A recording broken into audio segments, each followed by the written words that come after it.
Welcome to the Consistent 24, where we turn habits into success and talents into profits. Let's get started.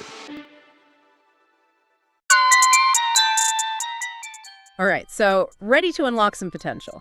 We're diving into Robert Greene's mastery today. Yeah, this should be good. Greene's got some really fascinating ideas about this whole mastery thing. Right, like it's not just about, being born a prodigy. No, not at all. In fact, he kind of flips the script on that whole idea. Okay, I'm intrigued, so tell me more. So Greene's thing is that mastery is about self-discovery more than anything else. Okay, so instead of trying to force yourself into a box, you have to kind of find your own shape. Yeah, exactly. It's like everyone has this internal compass, this life's task, he calls it, pulling them in a certain direction. Life's task. I like that. So it's less about picking the right path and more about figuring out what makes you tick. Exactly. And get this. Greene says a lot of it goes back to your childhood, those early passions and interests you had. Wait, are we talking like childhood hobbies? Are you saying those actually mattered? They might. Remember how you were saying you were fascinated by insert relevant detail tailored to listeners' background as a kid? Oh, wow, you're really pulling that one out. Okay, but how does that childhood fascination, whatever it is, how does that connect to this life's task idea?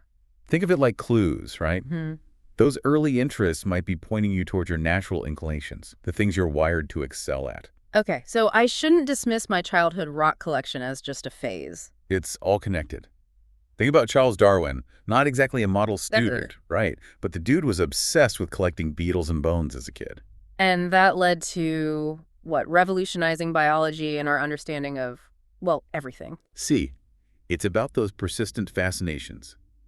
They often reveal a deeper calling, even if it takes a while to connect the dots. So it's not just about liking bugs, it's about that deep dive into something that truly captivates you. Exactly. It's about that unwavering curiosity, that drive to learn and explore. That's where the journey of mastery really begins. Okay, so we're talking about a journey, not a straight shot to the top. Does that mean there are going to be detours, roadblocks, maybe? Oh, absolutely. Greene's big on that. He says mastery isn't linear. It's about navigating twists and turns, unexpected detours, the whole 9 yards. So it's more like a jungle gym than a ladder? You got to climb around and explore to find your way? Exactly. Think of someone like Leonardo da Vinci, right? Started as an apprentice, learning the ropes. But he was always pushing boundaries, blending art and science and engineering. Yeah, Da Vinci was all over the map. And that made him, well, Da Vinci. Exactly. It's about being open to exploring different avenues, combining your passions in unique ways. Forget the cookie-cutter approach. So we have to be okay with forging our own path, even if it looks different from everyone else's. That's the key. And this is where it gets tricky, because it brings us to what Greene calls the false path. Oh, I don't like the sound of that. What's the false path all about? It's tempting, see, because it often seems promising at first. Offers things like external validation money, fame, recognition, stuff we all crave to some degree. So like chasing a career just for the paycheck, even if it makes your soul shrivel up a little each day. Sadly, yes. It's about being honest with yourself, asking those tough questions. Are you chasing someone else's definition of success? Deep. So how do we even know if we're on one of these false paths? It takes some serious introspection. Are you genuinely passionate about what you're doing?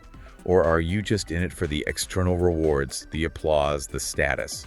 So, you might love the idea of being a famous musician, but do you actually love the daily grind of practice, the pressure of performing? Exactly. It's about being truthful, about what truly motivates you, what keeps you going, even when things get tough. Because the journey to mastery, it's not always going to be sunshine and roses, right? There are going to be challenges, setbacks, moments of doubt. Absolutely. And sometimes those false paths, they're not even our fault. Sometimes we're pushed onto them by well-meaning, but maybe misguided folks, parents, teachers, society in general. Oh, yeah, that pressure to follow this safe path, even if it doesn't feel quite right. Exactly. Take Mozart, for instance, a musical genius, no doubt. Yeah. But pushed relentlessly by his father, achieving phenomenal success at a young age. But at what cost? The pressure, the lack of autonomy, it took a toll. Wow, that's a great example. So even with all the talent in the world, if you're not genuinely engaged, if your heart's not in it, it can be tough to thrive. It's a cautionary tale, for sure. Reminds us to make sure our path aligns with who we really are, even when external pressures are pushing us in a different direction. Okay, so this is heady stuff. We've got this inner force, this journey with inevitable detours, and this whole false path thing to watch out for. But how do we actually start walking this path, this journey toward mastery? Where do we even begin? That, my friend, is where the real work begins. Greene calls the next stage the alchemy of knowledge.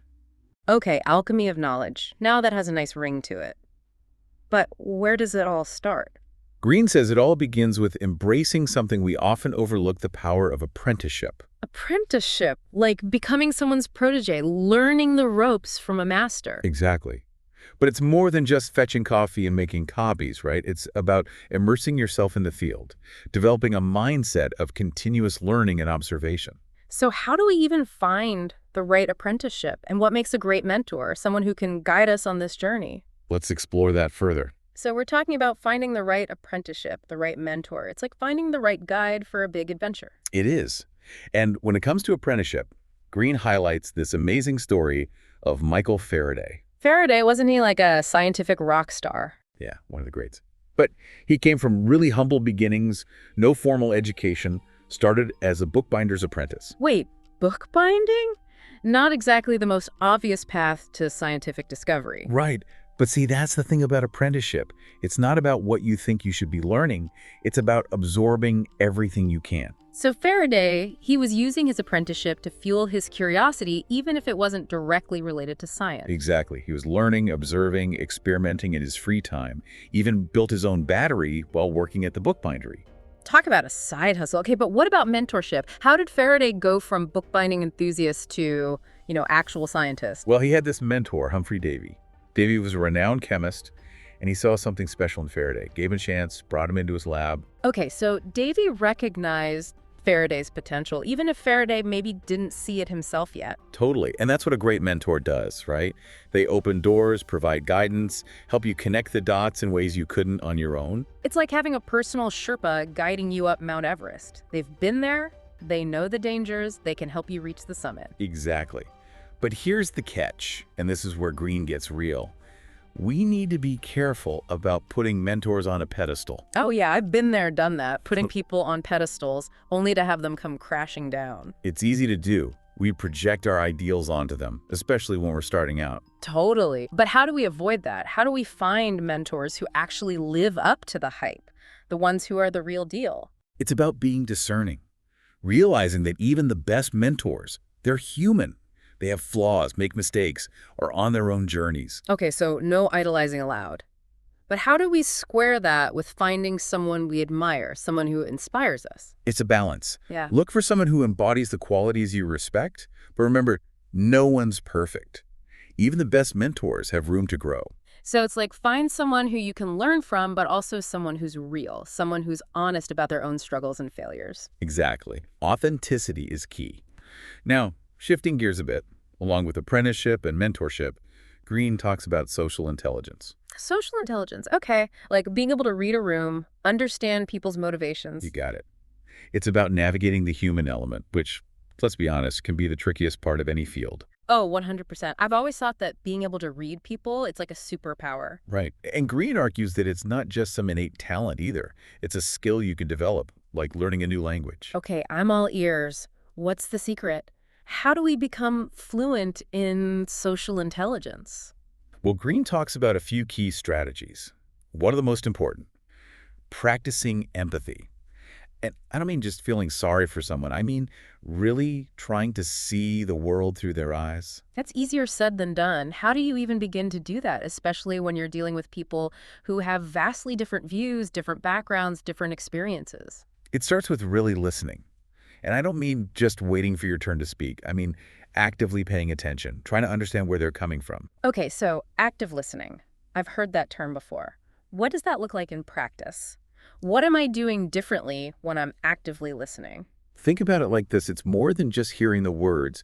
It's about noticing their body language, their tone, the stuff they're not saying out loud. So it's about becoming a detective of human behavior, picking up on those subtle cues and trying to decode what's really going on. Exactly. And this could be a game changer because when you really feel heard, it builds trust, opens up communication, and paves the way for genuine connection. Okay, I'm starting to get it. So active listening, check. What else can we add to our social intelligence toolkit? Another big one Greene emphasizes is. So last time we were talking about social intelligence, right? Like learning to read those unspoken cues, figuring out what's really going on beneath the surface. And that's where observation comes in. Greene's big on this idea of really paying attention to people's actions, not just their words. Because actions speak louder than words. That's what they say, right? Exactly. People can say all sorts of things, but their behavior often reveals their true intentions, their motivations, the whole 9 yards. Okay, so how do we train ourselves to become better observers? Like, are there any techniques or strategies we can use to sharpen those observation skills? Well, it starts with being present, really focusing on the person you're interacting with. Instead of just waiting for your turn to talk, really tune in, So no more mentally planning your grocery list while someone's telling you about their weekend. Got it. Exactly. Put the phone down, ditch the distractions, and really be there in the moment. Pay attention to their body language, their tone, the subtle cues that often reveal more than words ever could. So it's like becoming a student of human behavior, right? Noticing those subtle tells that give away what someone's really thinking or feeling? Exactly. And here's the thing, the more you practice, the better you get at it. Yeah. It's like learning a new language or developing a musical ear. The more you immerse yourself, the more attuned you become to those subtle nuances. This is all starting to click. But man, thinking about all these social dynamics, it can feel a bit overwhelming. Like, how do I keep track of all this while still being, present and engaged in the conversation? That's the thing with social intelligence. It's not about memorizing a bunch of rules. It's about cultivating an awareness, a sensitivity to the social landscape. It's a lifelong journey, not a destination. Okay, that makes me feel a bit better.